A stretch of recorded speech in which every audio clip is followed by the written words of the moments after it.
Ladies and gentlemen, as we begin our services, if we can please kindly turn off all cell phones or electronic devices, or please place them on silent.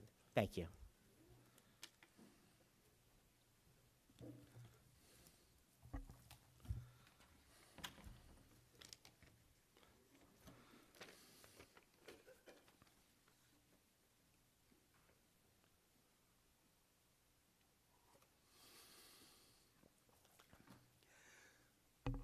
Ma'ayan HaChayim, wellspring of life. We come together today acknowledging our sorrow at the death of Al Perlmutter. We recall the blessing of his life. We thank God for all that was good and true in his life, and for the precious memories which shall endure. Eternal God, his family and friends are bowed in grief and seek light to dispel the dark gloom that threatens to overwhelm them. Be gracious to those who mourn, for they are in distress.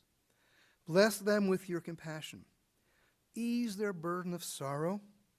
Send them light and peace. For it is written, "Fear not, as I am with you. Be not dismayed, for I am your God. I will strengthen you. I will help you. I sustain you with my power." And let us say, Amen. Eileen and I are both up here, not just as rabbis, but as members of the family. And that makes our lives so complicated and nuanced. We have officiated many funerals between us, but knowing Al for 30 plus years as we do makes it more personal, makes it more involved in his life and our lives and all the moments that we have spent together through those years. You saw that we formed a circle, our own little bubble, I call it, before the service started, where we cut ribbons. It is by design of thousands of years of tradition that the children, Mike and Ellen, wear the ribbons on the left-hand side, and Gail wears it on her right, as any other relative might at that point. Apparently, Al and Gail had a romantic story of meeting each other at work. And that began their lives together, married 64 years. And out of this relationship, we have Ellen with Jeff, Mike with Pam, and delightfully 4 grandchildren. Or actually 4 3/4, because we have Felicia and Rick, an honorary grandchild. We have Jared, Sarah, and Justin. Family was important to Al. He knew my craziness with genealogy research, and years ago asked me to investigate the Perlmutters. And I did. And I discovered that they came from the same area in Galicia, which today is Ukraine, as did the Ganses. Their 2 shtetls, the 2 villages, were so close together that they had to have known each other. I haven't yet discovered a Gans and a Perlmutter who also married back then, but it's so likely because of the proximity. And then in our own generation, descendants of Glitzianers to have met each other and to have married each other means that our great-grandparents are laughing and clapping and happy. That's just a metaphor. I don't know if that's true. But the idea was I downloaded and ordered a number of birth, death, marriage records from the shtetls and discovered any number of Perlmutters to add to the family tree. I invite up Eileen, who is going to lead us in Psalm 23. After you do that one next.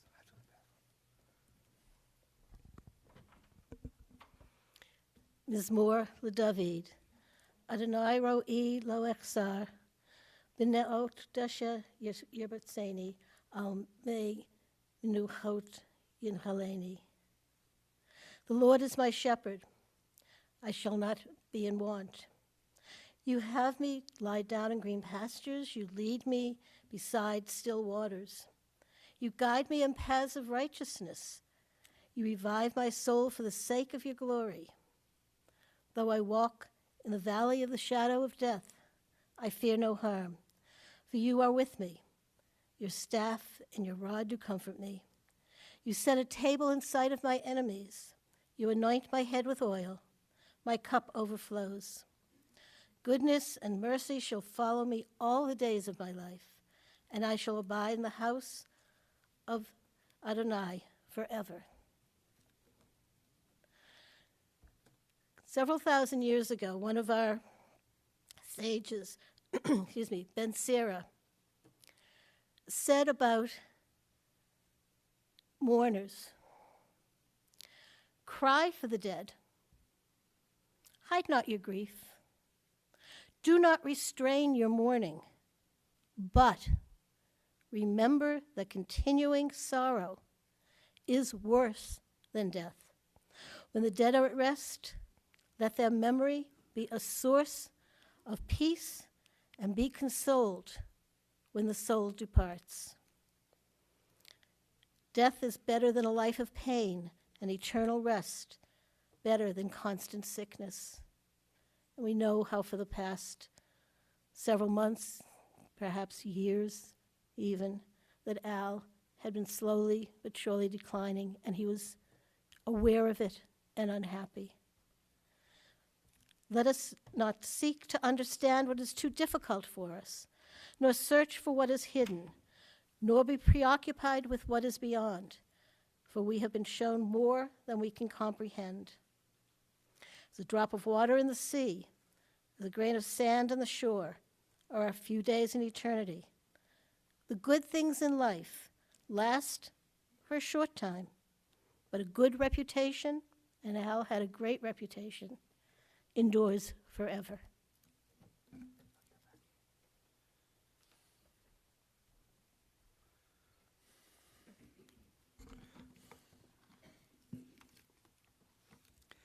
Many of us have our familiar pictures of Al in our minds. Mine is coming for Thanksgivings, and he's sitting in the best chair in the house, supporting whatever team is beating Dallas. He would finish dinner quickly, and he and Mike and some of the grandkids would run back to the TV just to see how badly Dallas might be losing. And even as I came into the room, I could see the expression on his face, which would tell us whether indeed they were losing as he preferred or the other guys. But that's an image. We've spent Thanksgivings, Rosh Hashanahs, Passovers over the course of the years, and we were honored by his presence. Now, in the past couple of years, it's been a little difficult to transport him, but I know he was still an active force within the family.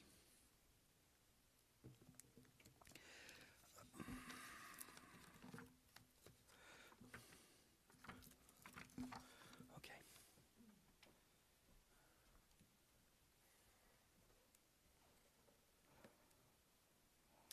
This is from Ecclesiastes. For everything there is a season, a time for every experience under heaven. Time to be born and a time to die.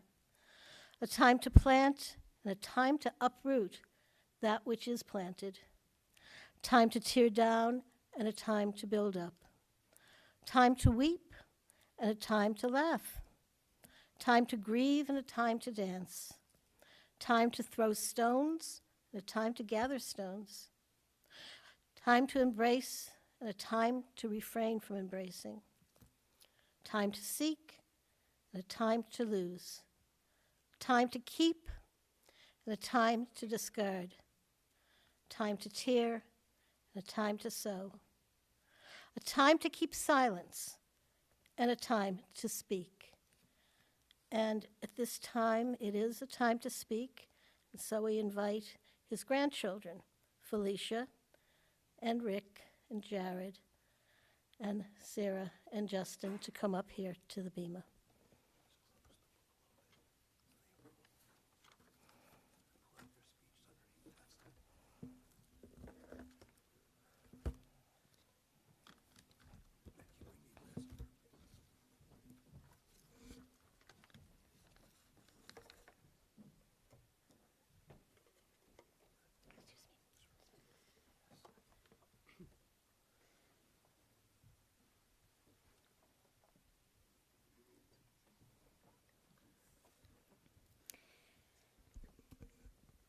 Thank you for coming today to remember and celebrate the life of our dear grandfather, Al Perlmutter. We, his grandchildren and grandson-in-law, as he called it, feel so lucky to have had Pop-Up in our lives. We hope to share a little bit of him with you today. Pop-Up was his family's biggest cheerleader, and his love for family runs deeply in us all. My Pop-Up and Mum were married for 64 years, 6.5 decades of loving and taking care of one another in sickness and in health. Their love is the foundation that we are all standing on today. Papa was a calming presence. He was cheery and easygoing, supportive of every adventure we went after, and patient when we made a mistake. Just seeing him smile felt like a big hug, and it was usually followed by a real hug. Papa gave with his whole heart. He grew up with very little, and he spent his life giving his children and grandchildren a different life. We are who we are today because of him. Even near the end, Pop-Up was still sharp as a tack. He could still list the exact routes he drove for work traveled decades ago, and he used to check with me and Rick when we lived in Massachusetts to make sure we were taking the best roads home every single time. He still read the print Inquirer almost every day, and as his son, my Uncle Mike, says, he somehow knew what had happened in sports games that were on TV each night, despite having slept through most of them on the couch. He was just that kind of fan. Even last Sunday, as he struggled to stay awake for the Eagles game, he was eager to know every time he woke up. Have they won yet? Have they won yet? So, consider that a warning, Nick Sirianni. You better not blow this one today. Pop-Up was the kind of person who could make a friend anywhere he went. It's something you all told us as you came in today. He was talkative, silly, and always knew how to poke fun without poking too hard. He knew someone everywhere he went, and he loved being a regular at his favorite spots in town. From the Short Hills Deli for many, many years, to the Philadelphia barber that he visited for haircuts long after moving to New Jersey. It's worth mentioning here, by the way, that Pop-Up did not refer to these as haircuts. He referred to them as hairs cuts, a cutting of the few hairs left on his head. The other thing that's very important to know about our Pop-Up is that he was always cracking a joke. It may have been a downright terrible day. The Eagles may have fumbled the ball. But he always liked to smile and make people around him smile, especially the five of us. So, to honor some of the many ways that Pop-Up made us smile, we're bringing you a countdown of our top 5 favorite Pop-Up isms. Starting at number 5, the old insert thing here, or the ever popular insert thing here. Like any great Pop-Up phrase, this one was very flexible, and it all depended on the situation.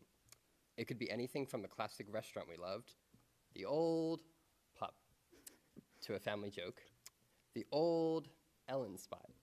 We're referring, of course, to my mom's oddly fortunate luck at always finding the best parking spot. And of course, sports games and teams got plenty of old or ever popular designations. I like to think of it as his way of making even the bad games something worth remembering. We watched plenty of bad years of Eagles and Phillies together, but they never stopped being the old Phillies. Number 4. After anyone told Pop-Up, "It's good to see you," he liked to respond, "It's good to be seen."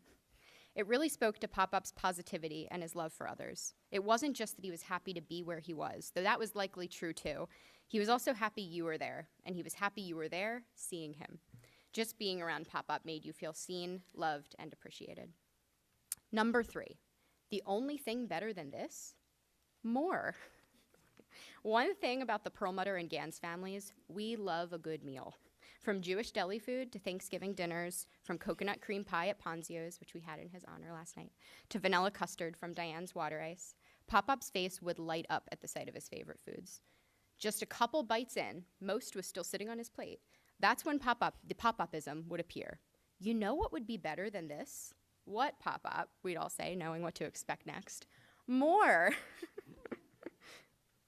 Number 2 on our countdown, or, as Papa would say, shooting 2. So Felicia and I have a bit of a confession to make on this one. Last night, when we were discussing pop-up isms as a family, we realized we had 2 different understandings of this expression. For Felicia and I, we thought it had something to do with birthdays. In fact, I was so sure that it referred to a birthday that anytime he said shooting 2, I would respond with shooting and whatever age I was about to turn on my next birthday. At the time, it made sense. But last night, our dad revealed his much more logical theory, especially given that Papa was such a sports fan. In basketball, a player takes 2 penalty shots after a foul is called. So Papa would say shooting 2 after someone made a sarcastic joke or a snarky comment, essentially something that in the basketball world would lead to 2 foul shots. It's actually fitting that Pop-Up never fully explained this one. That was the type of man he was, wanting to build us up even if we were laughing at the wrong joke. And lastly, at number 1, let's say we arrived at a restaurant for dinner and it was time to get out of the car. It's time to disembark, Pop-Up would say, to which you would be expected to respond, arf, arf. Sure, it was a good old-fashioned dad joke, as punny as can be, but it was more than that, too. It was a reminder from Pop-Up that even in the most mundane moments, there was always time for fun. Every single day, you could find something small to laugh about. So that's how we're going to end this eulogy today, not in tears, because Pop-Up would not want that for any of us. We are going to end it in laughs. Now, when we say the Pop-Upism, you know what to do, okay? We need audience participation here. Pop-Up, it's time to disembark.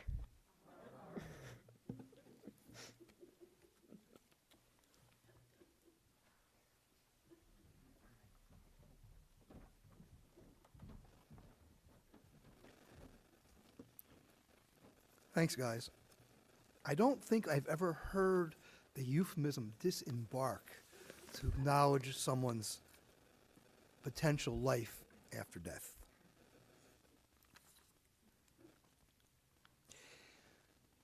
I ask everyone to please stand as we now will hear the El Malei Rachamim, God the Compassionate One.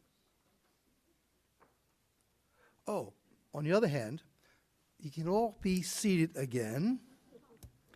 And it's probably happened all too often in our lives, I disregarded my little brother. Jeff, come on up. That's okay.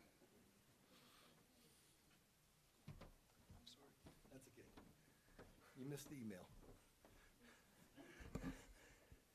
At 12:30 last night, he said Jeff should speak. I didn't want to speak. But as I usually say, no, no, no. Around 1:30, I started to put together something.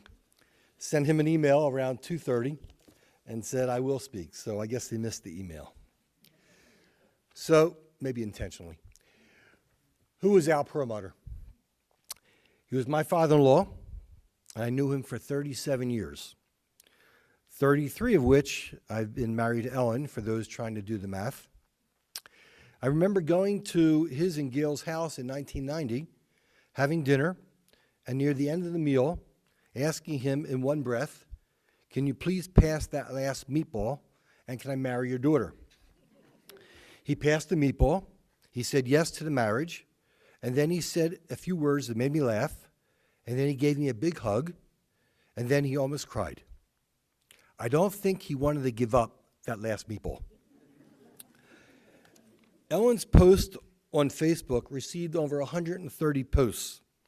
Felicia also had a tremendous post and received a lot of response as well. But the posts that I saw with Ellen's Facebook, there were 17 posts I'd like to share a little bit with you and give you an idea who Al was if you haven't figured it out already. Susie said, I have fond memories of your dad as kids, always with a laugh. Doreen said he was a special man. Wendy said, I'm glad I had the good fortune of meeting him. Nancy said, Al was such a sweet and kind man. He'll be missed by so many people. Brian said, "Your father was a jewel." Naomi said, "Your father was such a sweet man." Diane said, "Your dad was a great man." Steve said, "I always enjoyed your dad and his sense of humor." Judy said, "Al will be missed by so many family and friends. He always had a smile and making us laugh." Shari said, "Your dad was extra special, funny, warm, engaging. He always made me smile." Michelle said, "Cousin Al was an amazing person with the funniest sense of humor." Beth said, "He was a great, fun-loving dad to all of us neighbor kids." Eric said, "I always enjoyed being around him. He was like Don Rickles with his sense of humor.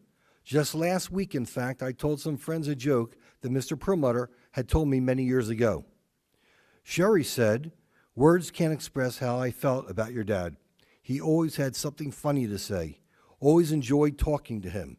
He knew how to put a smile on your face. He will be deeply missed." Sue said, "Your family was a big part of my childhood, and Al will be missed. He always had a smile and a good laugh."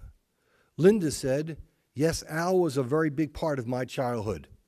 Ron said, "Uncle Al, what an incredible guy." And Denise said, "I know his loss will be made bearable through the memories of a lifetime of love and support he shared with you all." Al definitely will be remembered for his being so humorous.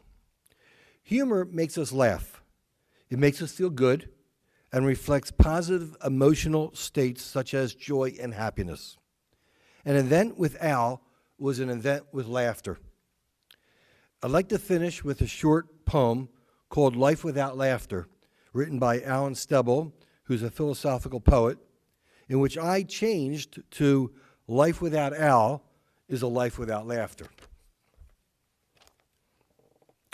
Life without Al is a life without laughter, is a sunset without color, a desert storm with no rain, flavorless ice cream so plain.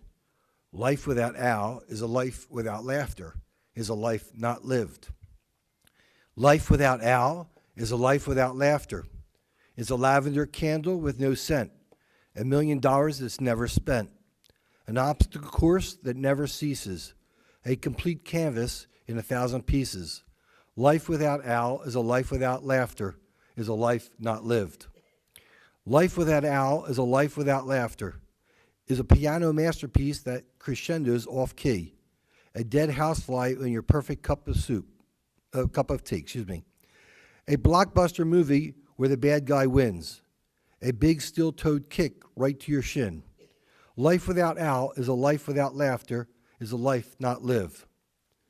So laugh hard, laugh out long and loud, for life without laughter is a dense, dark storm cloud that rains misery without relief. Laugh out mighty and proud, because a life without laughter is a life that never lived. So with Al, we laughed, and each moment he made us laugh, he helped us live a moment of life well lived. So remember to think of Al. Remember to laugh and enjoy life. And thank you, Al, for giving us laughter. We'll miss you.